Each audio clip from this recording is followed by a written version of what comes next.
Hey, babes. Welcome back to the Babe That's Bonkers podcast. I'm your host, Kaylee. So happy to be here. So happy to have you here. Today is a wonderful day. Good morning. Good afternoon. Good evening. Bom dia. Boa tarde. Boa noite. Whatever time you're listening to this, hello. It's a wonderful day. And for me, it's morning. So I am chilled to the bone. It is so cold in my home, but it's fine. I will survive, bear on, but that explains the beanie and whatnot. Yeah, but I'm in a pretty good mood today. I have a manageable to-do list. Yesterday was so crazy for me, so busy, the busiest day I've had in months, years. I don't know, just such a long day. And not a bad one, but just long. And therefore, today, just being like an ordinary day with an ordinary to-do list feels so manageable, and I'm just ready to kick some butt, and I'm so proud of myself for putting myself first and knocking the podcast out of the way so I can be prepared and not stressed. You know, now is a wonderful time to record, so I'm taking advantage of it, and doing that for myself makes me feel really good that I've got work stuff to do later, and then more stuff for also myself / work. We'll see. I just have some paintings to practice to give you some hints on what might be going on in my life. But I choose to stay vague for now. Maybe next week I'll tell you more, whenever I know more. But yeah, I'm feeling good today. I'm feeling ready. It's probably the caffeine. Today, I should have drank coffee because I'm so cold. But honestly, I've also been feeling lazy since yesterday was such a hard day. I'm just taking things easy for the most part and whatnot. So coffee maybe would have made me warmer, but I'm doing my little pre-workout drink today and it has me feeling wonderful. I'm probably going to stretch after this, so it'll really work out, I think. Work out. Anywho, I really like doing that on my lazy days, because it's quick and easy. I still get a little bit of caffeine, derived from green tea. I don't know if I've talked about this before or not, but I do get caffeine headaches if I skip it these days, so that helps with that. And then there's also like a bunch of vitamins and electrolytes in there, so I feel like I have a head start on my hydration. However, I will never give up my freshly roasted coffee from my local roasters. I am obsessed, and this is just like a break every day, here and again. Again, when I'm feeling lazy. So here we are. Anywho, today, we are going to be chit-chatting about tarot reading. I'm still feeling it. I'm still riding the waves. I actually did a bunch of research this morning about like the history of tarot, which was quite interesting. So we'll share some of that today and just like the structure of tarot, and then we'll dive into like different ways to use it, how I'm using it, yada, yada, yada. But of course, first, I'm going to talk about myself and what's going on in my life. So yeah, I've been realizing that I've been falling into past patterns, like emotionally, just like energy and goal wise, just trying to like push myself so hard and like be so consistent. And my hormone cycles have reminded me that I am an ever-changing being as a woman, week to week. I just have different things going on with my body, so I need to treat my body differently. It's unfair to like expect the same thing out of myself every single day consistently in the same way. I just need to, modify my expectations a little bit to fit in with what I'm like actually capable of, if that makes any sense. So that's been a wonderful epiphany. However, I am just like annoyed at myself. Like, I've already learned this lesson, and here I am again, just like trying to like obsess over consistency and goals and whatever, because I think that's like what discipline is all about. And then I remembered my own personal definition of discipline, and I think it really relates to just like my perspective on like working out. You always have to be able to come back to the things that are good to you, like always doing that, like recognizing and like getting to that place of like self-awareness, like, oh, I need to like do the thing that I know will help me through this. I need to use the tool that I have in my toolbox, and just consistently coming back to it, just getting right back on the horse every time you fall off. I think that's what discipline is about for me and my life. It's not really about pushing myself to do something every single day. Absolutely. Like, more days rather than less days for better habits, of course. But, I'm not built like that. And I recognize that. So I just need to do me instead of doing what I think other people think I should be doing. That seems to be a very relevant topic these days. Anywho, next epiphany, something I've been like pondering for a while now, is just like how I had so much energy as a teenager. I used to do so much, like so much. I was one of the busiest humans on the planet, I do think. And I don't have that type of energy now. And I think I was really motivated by like the fear of judgment and the fear of failure, which like having that motivation was obviously great because like it helped me like get things done, but it was like instead of intrinsic, extrinsic, I don't know if I'm saying those words right, but just like motivation based on like outward forces. Now that those outward forces are gone and I no longer have those same fears, it's like, okay, now what's going to motivate me? Because if I don't really care about what people think, or I have like faced those fears and got over them, what's left to like motivate me to keep on going, So I've been like in the search for that perhaps. And I've also been thinking about just like the activities I did as a teenager. Most of them had to do with like music, band, choir, marching band, and exercise, so like water polo, swimming. And I just think that like being outside in the fresh air, listening to music, moving my body consistently, like a lot, significantly, is really what provided me with all the energy I needed to like accomplish things. Also, my apologies for the sound of my dog drinking water in the background, but no, it's like you're officially hanging out with me in real life, because that's just like what happens when you're with real people. So just know Onyx is included in the podcast with his ASMR and whatever. Hey, buddy. No, he doesn't want to come say hi. He hates technology, I do think. Not natural. But I totally lost my train of thought. However, I think that, just as a teenager, I spent so much time outside, so much time listening to music, and also like with like the agriculture side of things, I was always like working with my hands, figuring things out, working on projects or working with plants, woodworking, metalworking, horticulture, gross sounds, gross dogs. But all of those elements just like happening on a regular basis, I think impacted me so much more than I realized at the time. I guess just like as a kid, I just didn't realize any different. Like these were just like the activities that I was involved in. So I kept doing them. And because I liked them, I just made it happen type thing. And I was doing it while only getting like 4 hours of sleep and like going to school. And like that was just absolutely crazy. And I had a fun social life. Like teenage me was really just like popping off. But I'm just, just doing a lot of reflecting on life, I guess. And, having these realizations, I'm like, okay, these are the things that really truly recharge me and like provide me with a foundation of like energy levels to like accomplish everything I actually need to accomplish during the day, like work-wise, to like take care of myself and the home and, go to work to be financially stable or whatever. And also the work that I like want to be doing, my hobbies, my podcasts, all of these like other things that I think would make my life fulfilling.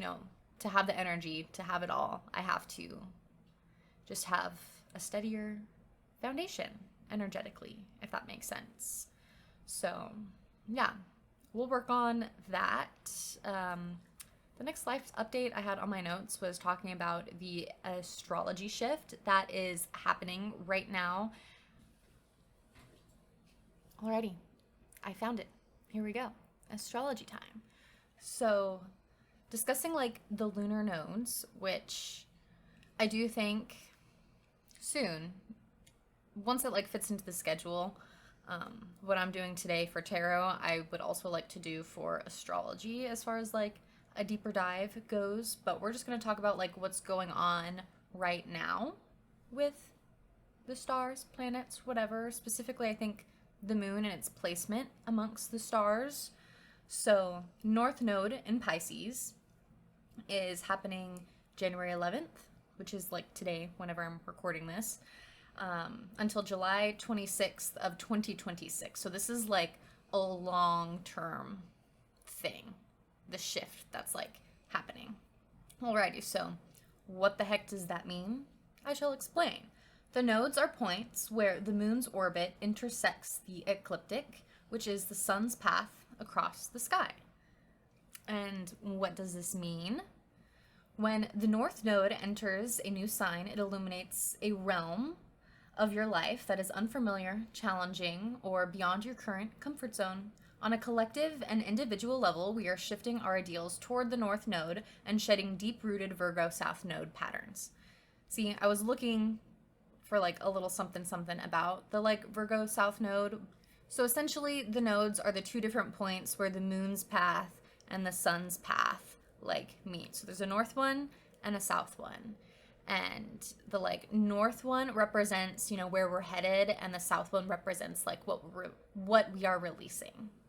So these different rotations take a very long time. So like the seasons within each sign is like 18 months, a year and a half or something like that. And whenever there's like an eclipse season or something, all of these things are a bit more intensified, I guess you could say. So, and for the past year, the North Node has been in Aries and the South Node has been in Libra. I think that's why, I mean, at least me as an Aries, I heard a lot of things about last year being like the year of the Aries and whatever. So definitely some themes about individuality, courage, and self-discovery in regards to that North Node. While in the South Node in Libra, that had a lot more to do with like our relationships, our partnerships, learning how to balance like me and we. So those were kind of themes happening at the same time throughout last year. So now there's a shift happening into the like Pisces Virgo axis. So Pisces over in the North Node, Virgo down in the South Node. So that's where this kind of comes into. When the North Node enters a new sign, it illuminates a realm of your life that is unfamiliar, challenging, or beyond your current comfort zone. On a collective and individual level, we are shifting our ideals towards the North Node and shedding deep-rooted South Node patterns. So it seems to be interesting about this shift is that both Virgo and Pisces are very deeply connected to the concept of healing, but they go about it through different ways. So like Virgo is much more organization, practical service, precision, kind of like the realist when tackling these problems, while on the flip side, Pisces is a little bit more emotional and spiritual, you know, surrendering through compassion type of approach. This new season of the nodes of destiny or whatever is going to have a lot of themes that regard balancing. You know, before it was kind of the me versus we, now it's kind of the balance of logic and intuition, or having structure and the capability to flow. I do think that the main focus at the moment is with Pisces in the North Node. So like really relevant themes right now would be surrendering, compassion, universal love, flow, creativity, softness, healing, mysticism, and wisdom. And it's weird to be like researching this and then also like comparing it to like my own personal life experience. And I very obviously am really leaning into like my own personal like spirituality and like the development of like that sector of my life, and just putting a lot more focus, effort, and energy into like engaging with the universe and whatnot. It also kind of says that this is the year of artists, creators, healers, lovers, and mystics. And, you know, even if this is just like a placebo effect or like something along those lines, I'm with it, because I just feel like so supportive on my journey in attempting to be an artist. Not attempting to be an artist. I feel so supported on my journey of embracing being an artist and a creator and a creative human being. And I feel like, at least in my personal life, like the last year or so has very much been focused on relationships and learning how to balance that, like, we versus me. But I think it makes a lot of sense that if over this like past chunk of time there's been a lot of emphasis on our relationships, that then this year there would be a lot more focus on just like embracing being lovers and enjoying that partnership that you've been putting so much work and energy into. You know, like there has to be like ebbs and flows, and if we've been like in an ebb where we've just been trying to figure things out and work through things and talk through things, then the flow would be having a season of life where we are just like feeling connected and having fun and still learning and still growing, but in a different way, if that makes sense. So I'm all for it. I'm all for the shift. Whenever I like really look back on whatever has been happening for like the last 18 months, I'm ready for a new fresh start. And I have genuinely like felt it coming. Like I've just had this sense like once we got past the holidays and into the new year, like that would be like my true new beginning of like what my life is going to like look like for the next few seasons and whatnot. Like we're just in this new era of sorts, and I didn't even know that all these like things were happening with the stars. So ain't that a quinky dink? Or is it? Or are we all in a simulation, and is that why everything's like connected and happening? Bum bum bum. Anywho, I've been chatting about that a lot, so yeah, I'm just gonna keep on keeping on with the little planetary updates, if you will. If I come across something interesting, I'll share it. And if I miss something and you come across something very interesting, I would love if you shared it. I'm sure you could find a place, you know. I could talk about that forever and ever for its own episode, so I will someday, but not today. Today, the main focus is actually the tarot. So we're gonna go ahead and jump right into the history. It all starts back in the day in like the 1300s or something like that. And China invents and starts distributing card games, different game cards. So I'm guessing just like the very first version of just like your classic deck of cards with all the different suits and stuff like that. It's very related. Eventually, all that stuff makes its way into Europe, the 1300s. And it really just all started out as a game during the Italian Renaissance called tarocchi that ended up developing into like a fortune-telling type game. It spread throughout Europe. Eventually the French adopted it, and that's where the name turned into tarot. So, you know, during this period, there's a lot of embracing art and learning to embrace individualism, while the church is also embracing their own kind of like pomp and circumstance and wealth and whatever, just kind of like, you know, doing their church thing. And the artist kind of like saw this as an opportunity to like point out some of the church's corruption. So many of the people who are like wanting to acquire these cards with these like beautiful, delicate art pieces on them are just like the wealthy people who are having the parties and playing the games and whatnot. So I think the artists were kind of like really taking advantage of just like getting their message out to the like wealth, the people with the power to like make decisions and have effects, you know, through this method type of thing. That's at least the vibe I was picking up, okay? And then things start getting like wonky in the history. People don't have their stories straight. Fast forward to like the 1700s, we're in France, and Napoleon is in his era becoming obsessed with like all things Egypt. I'm pretty sure it was like called like Egyptmania or something, Egyptomania, something like that. So, and some author out there or something changed the narrative that the tarot cards were actually an ancient Egyptian practice, and they like hid their secrets in this game for like the sake of the survival of their practices. And then, you know, once one person started telling their own stories, versions about like the emergence of the tarot, other people also started doing that. So started saying things like, the stories of like the cups in the tarot is like a representation of like Jesus's lost cup from the Last Supper type thing. So all of these different things are just being like said by all these different people who have pretty much no idea what the fuck they're talking about, so it seems. And like throughout all this time, it's really just like this like fun fortune-telling type game.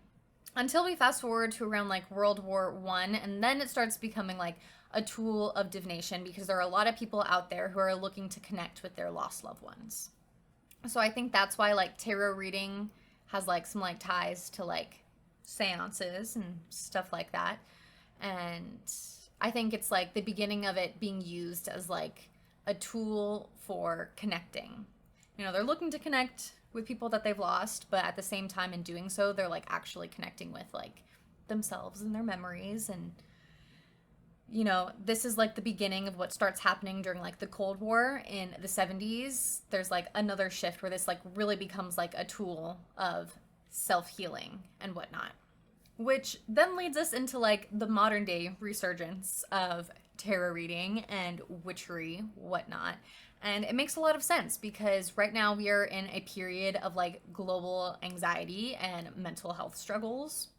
So it makes sense that like so many of us are like looking for tools to like connect and heal ourselves and better ourselves, and like are like searching for these spiritual answers.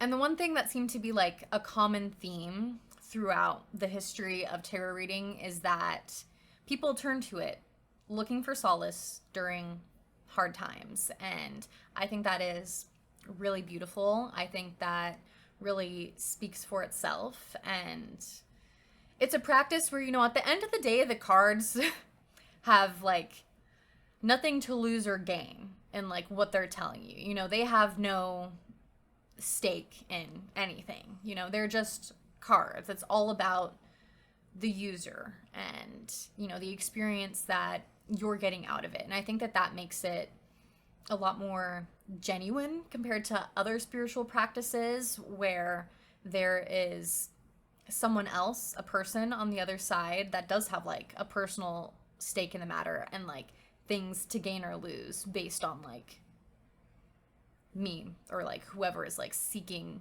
help, spiritual guidance. You know what I'm saying? So yeah, I'm leaning into the tarot. The history I thought was very funny, very interesting. It honestly makes so much sense that it was super goofed up, but it does make me want to like go to different museums and see some of these like really old original tarot cards. I think that would be so cool. There were just like different pictures I came across as I was doing my research, and I'll try to like link some of the articles I perused below in addition to like the resources from like all of my like astrology chit-chatting earlier. You know, I want to give credit where credit is due, and frankly I'm horrible at remembering names, but I sure as hell can link a website, so check that out. So now we're moving on to like the structure of the tarot, because I think it can be a little bit confusing because it's like a deck of cards, but it's also different. It's more. And essentially discussing like each individual card, they have their own like associated meaning based on the number and the like suit. Then there's like an additional layer of meaning based upon the artwork. That's kind of just like some additional symbolism that makes like each deck unique and different. So the deck is essentially divided into like two different chunks. We have the minor arcana and the major arcana. The minor is the collection of cards that's, you know, essentially like your classic deck. It has all the different numbers and the different suits. These cards kind of help you work through the more general issues in your life. So you have the wands, or like your clubs. I think it's really funny in my research, like before it was wands, some people would say it was like a polo stick club type thing. So I think that's funny that like the name club came from one thing, but then it turned into like a different looking shape. I don't know, just I thought that was funny. But we have the wands, and that also connects to like the element of fire. We have the cups, which represents our hearts, also the element of water. We have the swords, which kind of became like the spades in like the classic deck, which represents the element of air. And we have the pentacles, which became the diamonds, which I think is very funny because the pentacles has a lot to do with money. You know, before pentacles, that was also referred to as like coins and whatnot. So like diamonds, you know. but this also relates to the element of earth. So like when you get to each card and you collaborate like the number, and it's like numerology meaning, which yes, we will also deep dive into numerology someday. And we'll get all the spiritual witchy woo-woo things going, but just bear with me. This is the first one. We're in the beginning. Anywho. But like it has this like numerological meaning.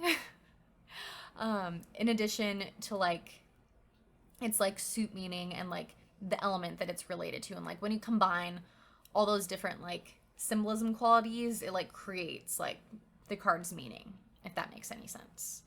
And then on the flip side, we have the major arcana, which these were created after, kind of like added on, known as like the triumph cards, trump cards. These are like the people-based cards. So like the sun, the moon, the lover, the hierophant, the fool, the world, those type of cards. And these are a lot more big picture and sometimes do represent like actual people or yourself or whatever when it comes to like your tarot readings. And they also exist in a specific order that's like technically like telling a story about someone's journey. And so when you get one of these cards, it kind of like tells you where you're at in different journeys. So I'm just going to go ahead and read them off because there's not a crazy amount. But the journey starts with the Fool. That's technically the first card in the major arcana.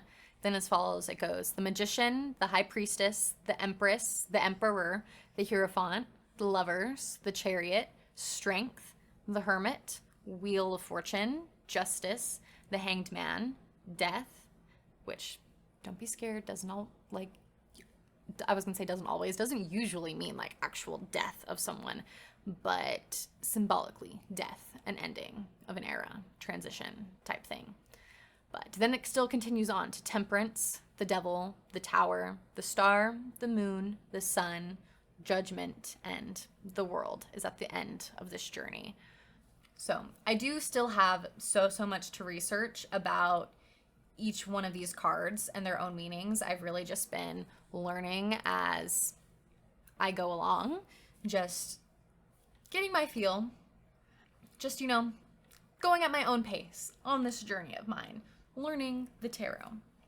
But in addition to all of these cards having, their each own significant meaning, it's very vague, and it's really just supposed to like make you think about like that category concept, how it might fit into your life. You take what resonates with you type thing. So each of these cards has their own like significant meaning, right? And they also have a reversed meaning if they happen to show up, flipped upside down in your deck. So that kind of like changes it, same general theme, but maybe like different like parts of it are like the opposite, if that makes sense. So that's what I have for the tarot, like conceptually today.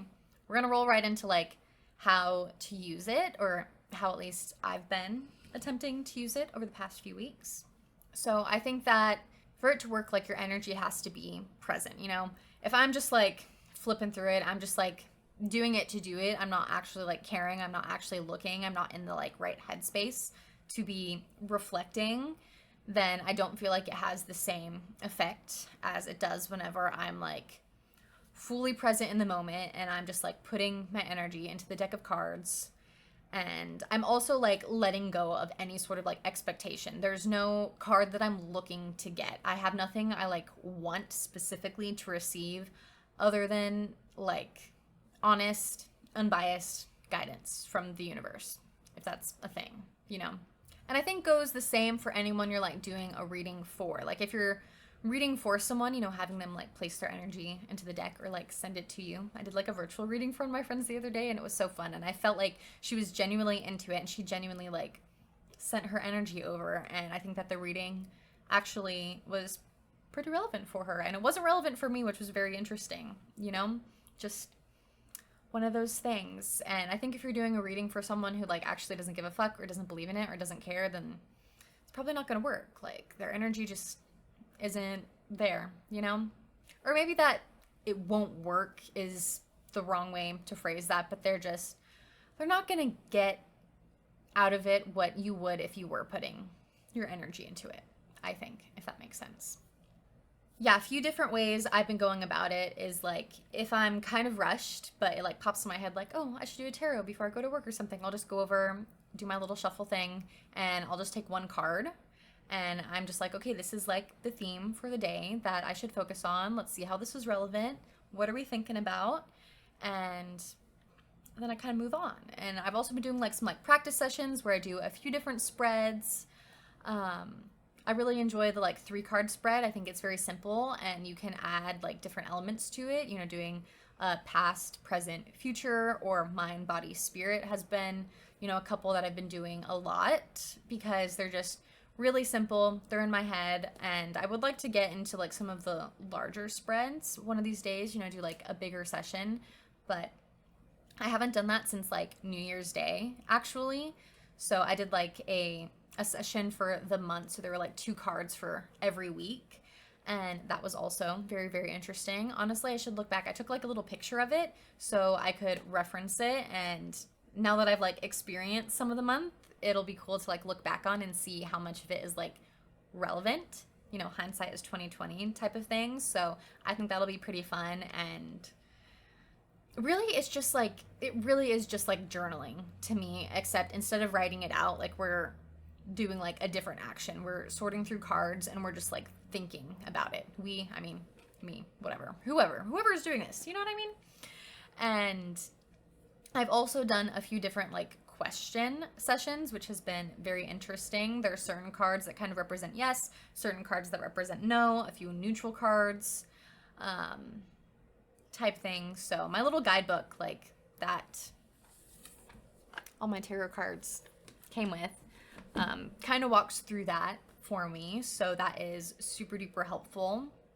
I've also realized that this is very, very much like a coin toss. You know, they say like if you're trying to make a decision and you go to flip a coin, it's that moment where it's in the air that you get this like gut feeling sometimes that like tells you like, oh, I want it to land on heads because it'll give me this, or I want it to land on tails because of that. I do think that happens with tarot reading. Like it's just like, oh, I don't think that that's relevant sometimes. And you can still learn something from that, like the gut feeling of like, oh, this is like important to me, or like the flip side is what I actually like believe to be true. I think that you can learn just as much from realizing, you know, what doesn't connect with you as you can whenever you have moments where you feel like super connected to things, if that makes sense. So yeah, it's all about, I think, like training your intuition. Also, I think that I am getting to know myself really, really well, and like what I actually believe and what my values are in comparison to like what's like happening in my life, which then guides me in like what my next steps will be, type thing. So that's been a really cool part of like my own personal journey with the tarot and whatnot.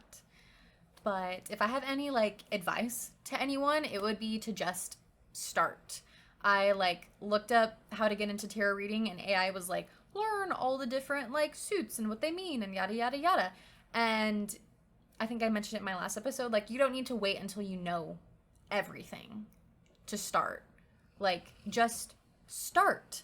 I feel like school really like ingrained this in some of our brains and like the way our society operates, and I think it is such bullshit at the end of the day. I think that there is so much value in learning as you go, as opposed to like learning everything before and then do the doing.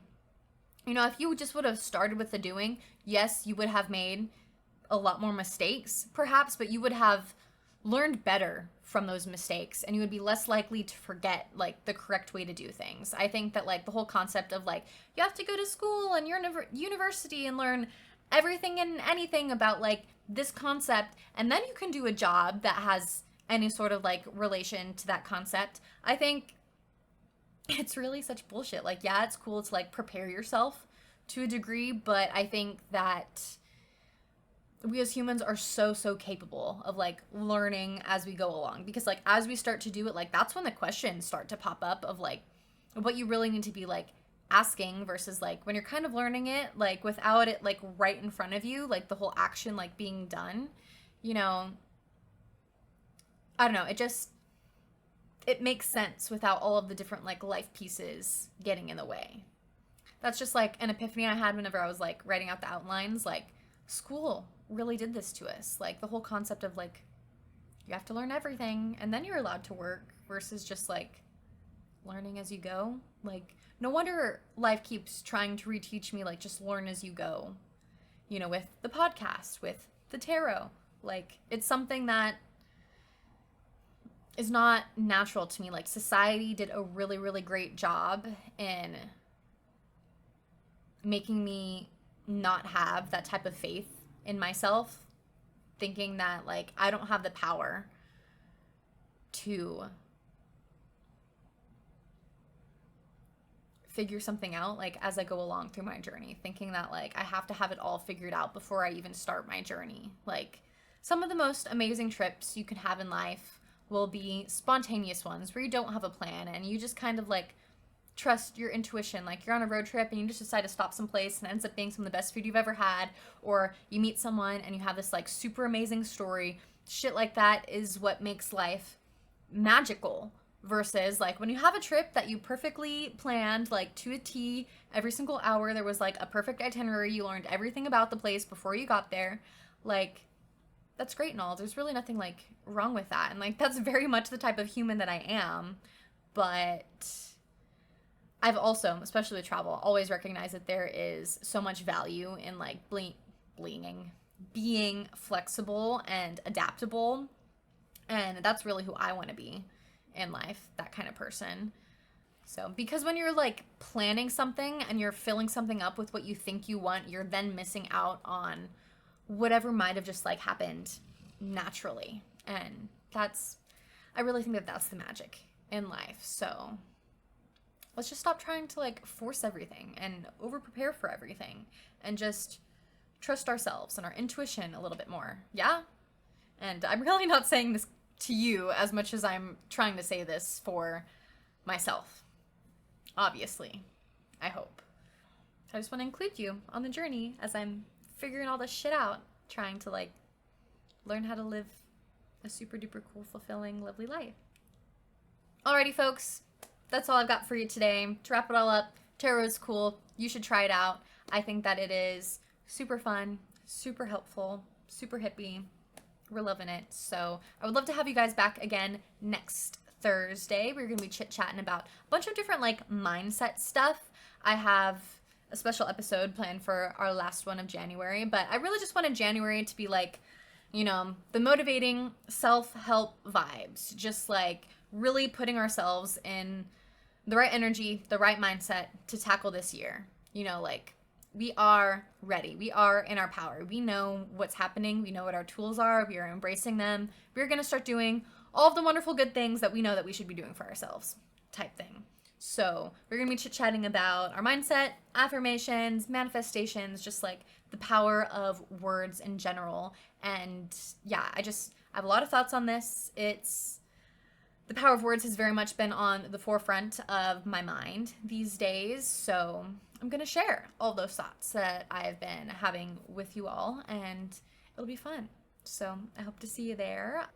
And you know what to do if you feel like being super duper extra lovely and supporting the podcast. You know, follow, subscribe, like, whatnot. And until next time, bye, babes.